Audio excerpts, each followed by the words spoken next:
আমায় যেসব দিতে হবে সে তো আমি জানি, আমার যত বিত্ত প্রভু, আমার যত বাণী সব দিতে হবে।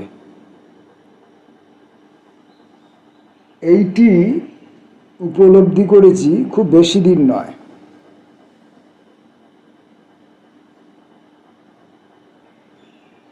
প্রায়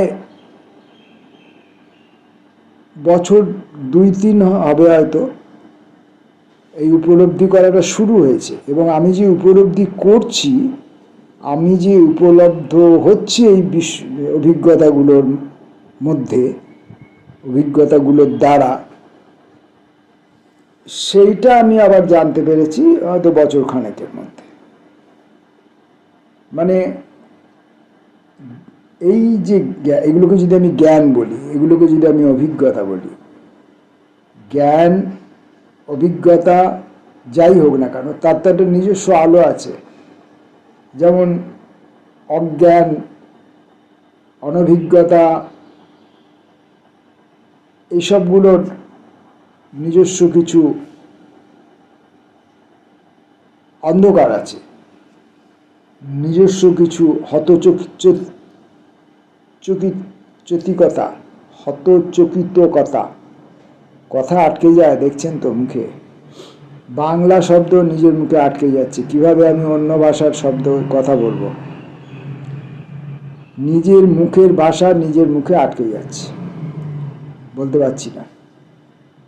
তো যাই হোক, তো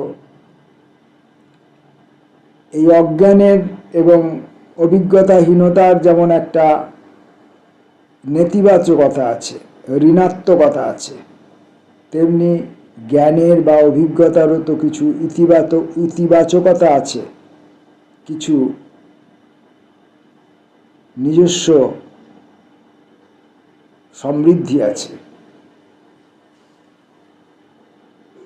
তো সেইটা ধীরে ধীরে ধীরে ধীরে একটা জায়গায় সঞ্চিত হতে থাকে। ধরুন আমার চেতনের মধ্যে, আমার মস্তিষ্কের মধ্যে, আমার সামগ্রিক যে শারীরিক উপস্থিতি, তার মধ্যে এটা সঞ্চিত হচ্ছে এই অভিজ্ঞতা।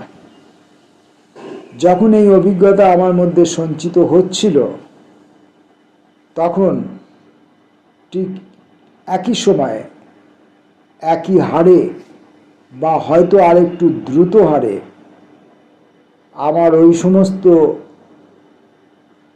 বিত্ত, আমার ওই সমস্ত বাণী খরচ হয়ে যাচ্ছিল, চলে যাচ্ছিল। আমায় যেসব দিতে হবে, এই দিতে হবেটুকু এই ক্ষেত্রে প্রযোজ্য নয়, কারণ দিয়ে ওঠার মতো, দিয়ে উঠতে পারার মতো বড় আমি হতে পারিনি, হবার সম্ভাবনা এখনো আমার মধ্যে নেই। তাই আমি দিয়ে উঠেছি, আমার বিত্ত, আমার বাণী আমি দিয়ে উঠছি, এ কথা আমি বলতে পারি না। এগুলো আমার কাছ থেকে চলে যাচ্ছে, এইটা আমি অতি সম্প্রতি উপলব্ধি করছি। জন্মের পর মুহূর্ত থেকে, এখন এই যে মনুষ্য জন্ম বা অন্য যে কোনো প্রাণী বা জীবের যে জন্ম, সেই জন্মক্ষণটি আসলে কখন, এটা নিয়ে একটা বিভিন্ন রকমের ভাবনা চিন্তা আছে। সাধারণভাবে আমরা ভূমিষ্ঠ হওয়াকেই জন্ম বলে ধরে থাকি। ঘটনাটা তো তা নয়। জন্ম তারও আগে, জন্ম তারও আগে, জন্ম তারও আগে। আমরা যখন মাতৃপক্ষ থেকে এবং পিতৃপক্ষ থেকে দুটি কোষ এসে মিলিত হয়ে একটি ভ্রূণ তৈরি করছে, সেইটিকে আমাদের জন্মক্ষণ ভাবতে পারি। আমি যদি আরও বিশ্লেষণাত্মক হই, তাহলে ওই যে উৎস থেকে ওই কোষ দুটি আসছে, সেই উৎসদের যে সৃষ্টি, সেটাকে আমার জন্মক্ষণ বলে ভাবতে পারি। কারণ এই আমি তো শুধু এই আমি নই, এই আমি অনন্তকালের আমি। আর সেটা যদি ভাবি, তাহলে সেই অনির্দিষ্ট, অজানা, কল্পিত যে সৃষ্টির প্রথম ঘটনাটি তাও জানি না, সেখান থেকেই আমার জন্ম শুরু হয়েছে। আমার আমার জন্মদাতার, তার জন্মদাতার, তার জন্মদাতার, এরকম করে লক্ষ কোটি গুণ জন্মদাতার যে জন্ম শুরু হয়েছে, সেই জন্ম শুরুর থেকে আমার জন্ম শুরু। সেটি আমার জন্ম মুহূর্ত, আমার জন্মক্ষণ। যখন শুধুমাত্র আমার শরীরই জন্মর উপস্থিতি হচ্ছে না, আমার এই যে বিবর্তনের মাধ্যমে আমি যে বিবর্তিত হচ্ছি তার জন্ম, আমার সংস্কারের জন্ম, আমার দৃষ্টির জন্ম, আমার চেতনার জন্ম, আমার চিন্তার জন্ম, আমার স্পর্শের জন্ম, আমার স্পর্শহীনতার জন্ম, আমার দেখতে পাওয়ার জন্ম, আমার দেখতে না পাওয়ার জন্ম। কতটুকু আমরা দেখতে পাই, কতটুকু আমাদের জীবন, আমাদের শরীরী সামর্থ্য আমাদেরকে কতটুকু অংশ দেখার জন্য অনুমতি দেয়। দেখতে যা পাই না, তা তো কয়েক কোটি কোটিতম গুণ বেশি। তাই এই যা দেখতে পাচ্ছি, যা শুনতে পাচ্ছি, যা অনুভব করতে পাচ্ছি, সবই তো আমার সেই পূর্বপুরুষদের জন্মের ধারাবাহিকতাকে কেন্দ্র করে। একক আমি তো কিছু নই, একক আমি বলে কোনো আমিত্বই নেই। ফলে আমার যেসব বাণী এবং আমার যেসব বৃত্ত আমাকে দিতে হবে, সে তো আমি জানি।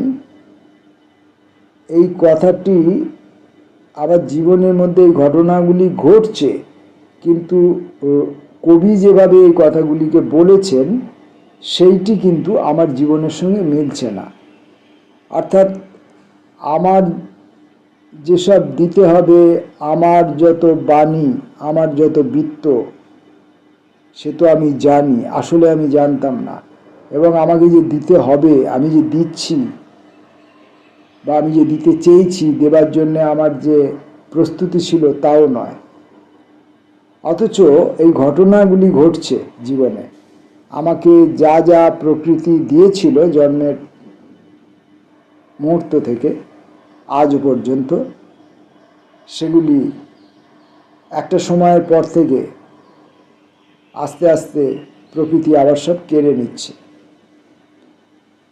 নিচ্ছে, নিয়ে আমাকে নিঃস্ব করে তুলছে।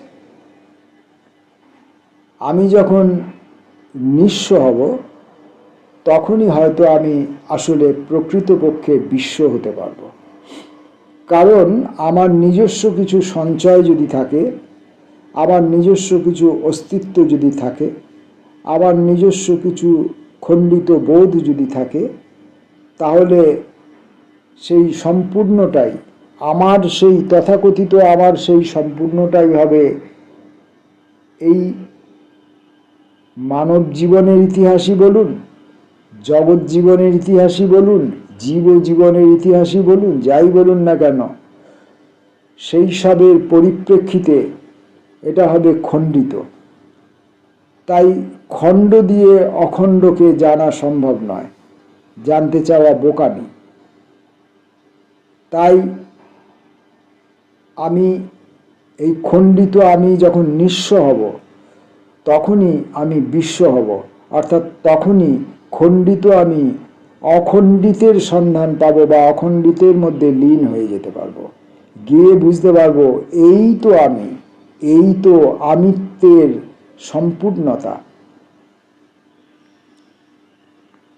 অতি সম্প্রতি একটি বালক আমাকে জিজ্ঞাসা করেছিল যে আমার জীবনের উদ্দেশ্য কী ছিল। খুব সাধারণ একটা প্রশ্ন, সম্ভবত আমার মনে হচ্ছে এই প্রশ্নটি তিনি করেছিলেন আমাকে, যে আমার জীবনের উদ্দেশ্য কী। খুবই সাধারণ একটা প্রশ্ন, হামেশাই লোকজনকে করে থাকে, বিশেষত তথাকথিত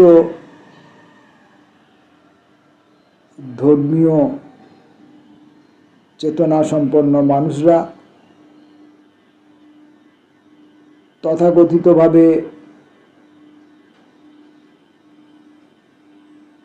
ওই আধ্যাত্মিক ভাবনা চিন্তায় জারিত। তথাকথিতভাবে আধ্যাত্মিক ভাবনা, আমি সবসময় তথাকথিত শব্দটা ব্যবহার করতে চাই, কেননা কোনো শব্দটিকে, কোনো ধারণাটিকেই আমি সম্পূর্ণ সঠিক এমন বলে নিশ্চিত করতে চাই না, তাকে গণ্ডিবদ্ধ করতে চাই না, তার সমস্ত দিকের সব সম্ভাবনা আমি উন্মুক্ত রাখতে চাই, এবং বোধহয় তাই থাকেও।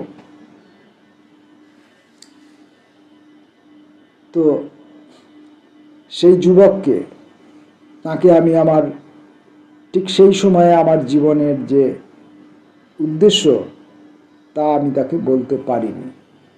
আমি বলেছিলাম সময়ে সময়ে জীবনের অভিজ্ঞতা, বিভিন্ন সময়ে জীবনের অভিজ্ঞতা, জীবনের যুদ্ধ, জীবনের উপস্থিতি আমাদেরকে নতুন নতুন উদ্দেশ্যের মুখোমুখি করে তোলে। তাই জীবনের উদ্দেশ্যগুলি সময়ের সঙ্গে সঙ্গে পরিবর্তিত হয়ে যায়। এটা আমি সেই মুহূর্তে হয়তো তাকে বলেছিলাম, বুঝে বা না বুঝে।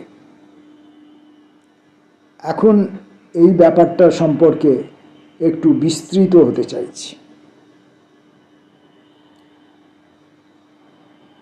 ধরুন একটি সদ্যজাত শিশু, সে শুয়ে আছে, সে সবে হাত পা নাড়াচাড়া করতে শিখেছে, তার চোখ কান অনেকটা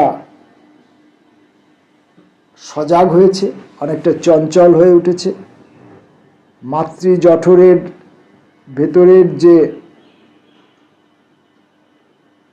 সীমাবদ্ধতা, মাতৃজঠরের ভেতরের যে পরনির্ভরতা, তা খানিকটা কাটিয়ে উঠে সেই শিশুটি তার নিজের হাত পা নাড়তে শিখেছে, চোখের দৃষ্টি এদিক ওদিক করে ঘুরিয়ে ফিরিয়ে দেখতে শিখেছে, কান দিয়ে বিভিন্ন শব্দকে শনাক্ত করবার চেষ্টা করছে।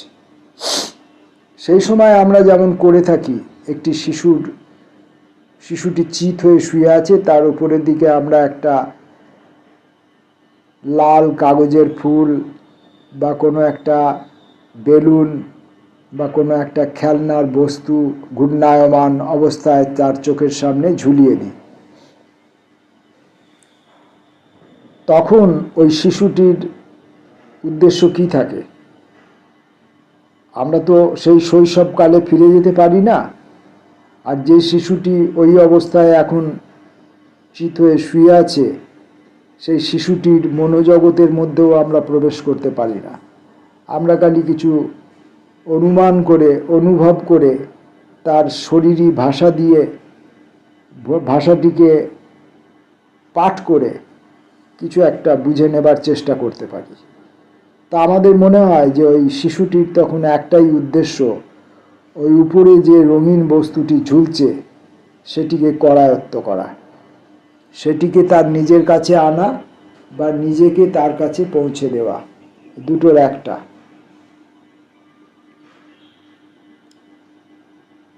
এইভাবে শিশুটির যে জীবনের উদ্দেশ্য সেটি শুরু হয়। তারপরে শিশুটি তার হাতে পায়ের ক্ষমতা আরো বাড়ে,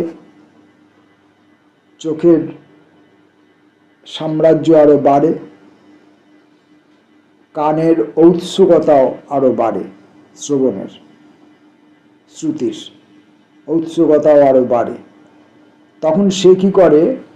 সে এবার স্থান পরিবর্তন করতে চায়। যেখানে তাকে চিত হয়ে শুয়ে রাখা হয়েছে সেই জায়গাটিকে সে দেখতে চায়, দেখতে চাওয়ার বাসনা জেগে ওঠে তার মধ্যে, এবং তখন সে আর চিত থাকতে চায় না, তখন সে এবার উপুর হতে চেষ্টা করে। উপুর হতে চেষ্টা করে, উপুর হয়ে সে তার পিঠের তলার যে জায়গাটা সেটাকে সে দেখতে চায়, বুঝতে চায়, ছুঁতে চায় হাত দিয়ে, পা দিয়ে। যখন সে চিত হয়ে শুয়েছিল তখন সে শূন্যর মধ্যে বা বাতাসের মধ্যে তার হাত পাকে আন্দোলিত করেছিল, কিন্তু বাতাস তাকে সেরকম কোনো অবলম্বন দেয়নি। অবলম্বন না দেওয়ার ফলে সে স্থানচ্যুতি ঘটাতে পারেনি, নিজেকে নিয়ে স্থানচ্যুতি ঘটাতে পারেনি। মনোজগতে ঘটিয়েছে হয়তো, শিশুর মনে আমরা ঢুকতে পারি না, আগেই বলেছি। মনোজগতে অবশ্যই ঘটিয়েছে, না হলে সে আজকে চিত থেকে উপুর হলো কিভাবে? উপুর হয়ে সে তার পিঠের তলার মাটিটাকে দেখতে পারল কিভাবে? এখন সে উপুর হয়েছে, এইবার সে আবার তার ওই দুটি হাত পা কে ব্যবহার করে এবং মাটির সমর্থন নিয়ে এইবার সে ক্রমশ নিজেকে নিয়ে স্থানচ্যুতি ঘটাতে পারছে। এটাকেই আমরা বলি হামাগুড়ি দেওয়া। আস্তে আস্তে সে নিজেকে নিয়ে এগিয়ে যাচ্ছে নতুন জায়গার দিকে, নতুন অভিজ্ঞতার দিকে, নতুন প্রাপ্তির দিকে, নতুন বিপদের দিকে, যে কোনো দিকেই হোক সে নিজেকে নিয়ে যেতে পারছে। এই বুঝে নিয়ে যাওয়া আর না বুঝে নিয়ে যাওয়া নিয়ে আমি কোনো বিতর্কে আসব না, কারণ আমরা এই যে পরিণত জীবনে আমরা যে ঘটনাগুলোর মুখোমুখি হই বা যে ঘটনাগুলোকে আমাদের জীবনে আমন্ত্রণ করে ডেকে আনি, সেগুলোকে আমরা কতটা বুঝে করি আর কতটা না বুঝে করি, বা বোঝা বা না বোঝা বলে আদপেই জীবনে কিছু আছে কিনা এই বিষয়ে আমি নিশ্চিত নই। আপাতভাবে সাধারণ সংসারী মানুষের মতো, গড়পড়তা মানুষের মতো একটা বলে দেওয়াই যেতে পারে, কিন্তু সেটা বাস্তবে কতটা বাস্তব সম্মত তা ভেবে দেখতে হবে। বাস্তব কথাটি আসলে কতটা বাস্তবসম্মত সেটাও ভেবে দেখার বিষয়। বিজ্ঞানের চুলচেরা পড়াশোনার মধ্যে যদি আমরা যেতে পারি, তাহলে আমরা দেখতে পাব যে আমাদের জীবনে যে সমস্ত অভিজ্ঞতা আমাদের পূর্বপুরুষ থেকে আমাদের বিবর্তনের মাধ্যমে আমাদের কাছে এসেছে, সে সমস্ত অভিজ্ঞতার অনেক কিছুই হয়তো অলীক, অনেক কিছুরই হয়তো কোনো বাস্তব চেহারা নেই। তো ফলে আমরা নির্ণয় করতে পারি না আমাদের জীবনের লক্ষ্য কী।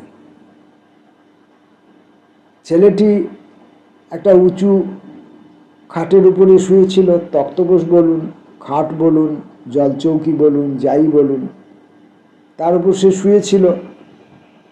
আগেই বলেছি সে উপুর হতে শিখেছে, মাটির সাহায্য নিয়ে সে তার নিজেকে নিয়ে জায়গা পরিবর্তন করতে শিখেছে, এবং জায়গা পরিবর্তন করতে করতে সে খাটের কিনারায় এসে গেছে, এবং তারপর আরও স্থান পরিবর্তন করতে গিয়ে সে খাট থেকে নিচে পড়ে গেছে। এই যে আরও স্থান পরিবর্তন যখন সে করছে, খাটের কিনারায় যখন সে এসে গেছে, যে খাট তাকে এতক্ষণ স্থান পরিবর্তনের সমর্থন জুগিয়েছে, এইবার স্থান পরিবর্তনে খাটটি আর তাকে সমর্থন যোগাবে না। খাটটির আর সামর্থ্য নেই তাকে ধরে রাখবার, ধারণ করবার। সেটি ওই শিশুটি বুঝে ওঠা সম্ভব নয়, বুঝে উঠতে পারেনি, বুঝে ওঠা যায় না। এবং এই বুঝে ওঠা সম্ভব না হওয়া বা বুঝে উঠতে না দেওয়ার মধ্য দিয়েই হয়তো প্রকৃতি তাকে কিছু অভিজ্ঞতা দিতে চেয়েছে, আর সেই অভিজ্ঞতাটি পাওয়ার জন্যই তাকে খাট থেকে মাটিতে পড়তে হয়েছে এবং ব্যথা পেতে হয়েছে। এইভাবে আমরা একটা অবস্থা থেকে আর একটা অবস্থায় যখন আমরা স্থানান্তরিত হই, স্বেচ্ছায় হই অথবা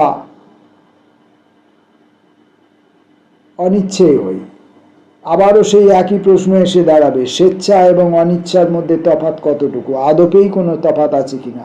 আদপেই আমাদের ইচ্ছা বলে কোনো কিছু আছে কিনা? ইচ্ছার উপরে আমাদের কোনো নিয়ন্ত্রণ আছে কিনা? এসব প্রশ্ন এসে দাঁড়াবে। গুরুতর সব প্রশ্ন, এবং যে প্রশ্নগুলির আদপেই কোনো সন্তোষজনক এবং সুনির্দিষ্ট কোনো উত্তর নেই। তো যখন আমরা এক অবস্থা থেকে আর এক অবস্থার মধ্যে যে পড়ি, তখন আমাদের ব্যথা হয়।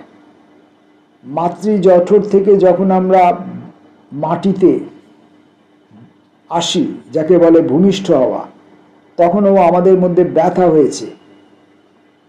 আমরা ব্যথাকে চিনতে শিখিনি, কিন্তু ব্যথা নিজে নিজেকে চিনেছে, এবং ব্যথা নিজে নিজের উপস্থিতি জাহির করতে শিখেছে।